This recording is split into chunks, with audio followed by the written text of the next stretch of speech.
অবশেষে বহু প্রতীক্ষার পর কায়রোর কাছাকাছি গিজা পিরামিডের পাশে বিশ্বের বৃহত্তম গ্র্যান্ড ইজিপশিয়ান মিউজিয়াম উদ্বোধন করা হলো। মিশরের রাষ্ট্রপতি আবেদ আল ফাত্তাহ আল সিসি গত শনিবার এই ঐতিহাসিক মিউজিয়ামের উদ্বোধন করেন। $1.1 বিলিয়ন ব্যয়ে নির্মিত এই জাদুঘরটি প্রাচীন মিশরের ঐতিহ্য ও গৌরব তুলে ধরে, যা বিশ্বের সবচেয়ে বড় প্রত্নতাত্ত্বিক সংগ্রহস্থল হিসেবে পরিচিত।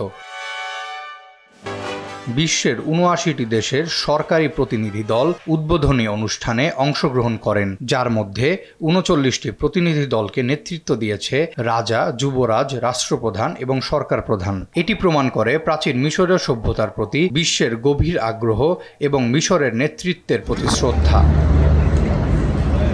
এই বিশাল জাদুঘরে ৫০,০০০-এরও বেশি নিদর্শন রয়েছে, যা পৃথিবীর কোনো সভ্যতার জন্য সবচেয়ে বড় সংগ্রহ। প্রাচীন মিশরের জীবনের প্রতিটি দিক তুলে ধরা হয়েছে এখানে। প্যারিসের লুভর জাদুঘরের তুলনায় যা ৩৫,০০০ বেশি নিদর্শন ধারণ করে। এদিকে গ্র্যান্ড ইজিপশিয়ান মিউজিয়াম এক ধাপ এগিয়ে রয়েছে। জাদুঘরের প্রবেশপথে রয়েছে ফেরাউন রামসেস দ্বিতীয়ের ৮২ টন ওজনের বিশাল ভাস্কর্য। তার পাশ দিয়ে এগিয়ে গেলে সিঁড়ির ধাপে ধাপে সাজানো শতাধিক প্রাচীন ভাস্কর্য, স্তম্ভ এবং মিশরের রাজবংশের ইতিহাস প্রদর্শিত হয়েছে। এর অন্যতম আকর্ষণ হল তুতানখামেনের ধনভাণ্ডার, যেখানে রয়েছে তার স্বর্ণ মুখোশ, সিংহাসন, অলঙ্কার, রথ এবং অনেক মূল্যবান সামগ্রী। এছাড়াও রয়েছে ৪৫০০ বছর পুরনো রাজকীয় নৌযান খুফুর সোলার বোট, যা পিরামিডের পাদদেশ থেকে আবিষ্কৃত হয়েছিল। সেটিও বিশেষভাবে দর্শনার্থীদের নজর কাড়ছে।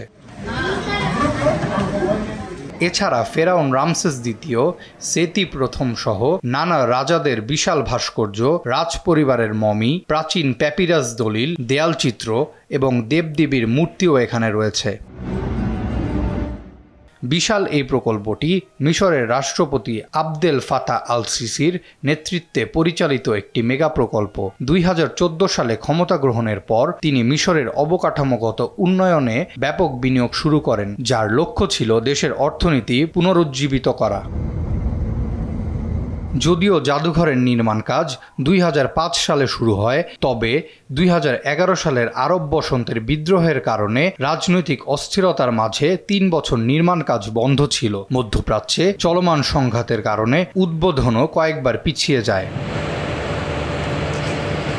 এত বাধার পরও অবশেষে জাঁকজমকভাবে উদ্বোধন করা হলো গ্র্যান্ড ইজিপশিয়ান মিউজিয়াম, যা মিশরের ঐতিহ্যকে লালন করে। আরাফাত ইয়াসার, RTV।